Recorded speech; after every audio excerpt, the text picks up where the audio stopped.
नमस्कार दोस्तों, आज हम सुनेंगे किष्किंधाकांड राम हनुमान भेंट की कथा। चलिए शुरू करते हैं। कमल उज्ज्वल तथा मत्स्यों से परिपूर्ण पंपा सरोवर के पास पहुंचने पर वहां के रमणीय दृश्यों को देखकर राम को फिर सीता का स्मरण हो आया और वे पुनः विलाप करने लगे।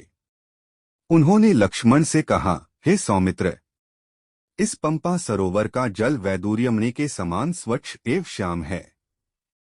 इसमें खिले हुए कमल पुष्प और क्रीड़ा करते हुए जल पक्षी कैसे सुशोभित हो रहे हैं।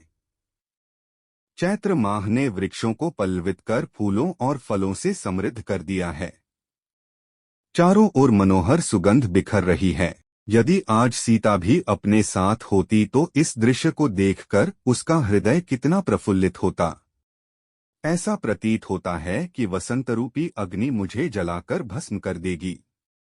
हाँ सीते, तुम न जाने किस दशा में रो रो कर अपना समय बिता रही होगी। मैं कितना अभागा हूँ कि तुम्हें अपने साथ वन में ले आया, परंतु तुम्हारी रक्षा न कर सका। हाँ, पर्वत शिखरों पर नृत्य करते हुए मोरों के साथ कामातुर हुई मोरनियां कैसा नृत्य कर रही हैं।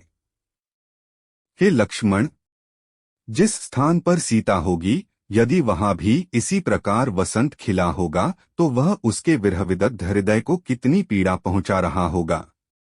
वह अवश्य ही मेरे वियोग में रो रो कर अपने प्राण दे रही होगी। मैं जानता हूँ, वह मेरे बिना पानी से बाहर निकली हुई मछली की भांति तड़प रही होगी। उसकी वही दशा हो रही होगी जो आज मेरी हो रही है, अपितु मुझसे अधिक ही होगी, क्योंकि स्त्रियां पुरुषों से अधिक भावुक और कोमल होती हैं। यह संपूर्ण दृश्य इतना मनोरम है कि यदि सीता मेरे साथ होती तो इस स्थान को छोड़कर मैं कभी अयोध्या न जाता, सदैव उसके साथ यहीं रमण करता। किंतु यह तो मेरा स्वप्न मात्र है। आज तो यह अभागा प्यारी सीता के वियोग में वनों में मारा मारा फिर रहा है। जिस सीता ने मेरे लिए महलों के सुखों का परित्याग किया, मैं उसी की वन में रक्षा नहीं कर सका। मैं कैसे यह जीवन धारण करूं? मैं अयोध्या जाकर किसी को क्या बताऊंगा? माता कौशल्या को क्या उत्तर दूंगा? मुझे कुछ सुझाई नहीं देता। मैं इस विपत्ति के पहाड़ के नीचे दबा जा रहा हूं। मुझे इस विपत्ति से छुटकारे का कोई उपाय नहीं सूझ रहा है। मैं यहीं पंपासर में डूबकर अपने प्राण दे दूंगा। भाई लक्ष्मण, तुम अभी अयोध्या लौट जाओ।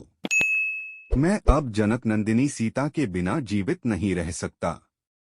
बड़े भाई की यह दशा देखकर लक्ष्मण बोले, हे पुरुषोत्तम राम, आप शोक न करें।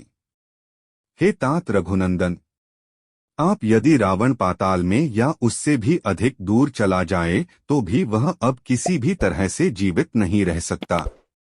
आप पहले उस पापी राक्षस का पता लगाइए, फिर वह सीता को वापस करेगा या अपने प्राणों से हाथ धो बैठेगा। मेरी वीडियो सबसे पहले देखने के लिए सब्सक्राइब बटन को दबाएं और साइड के बेल आइकन को ऑन कर लें सबसे पहले सारी वीडियो देखने के लिए।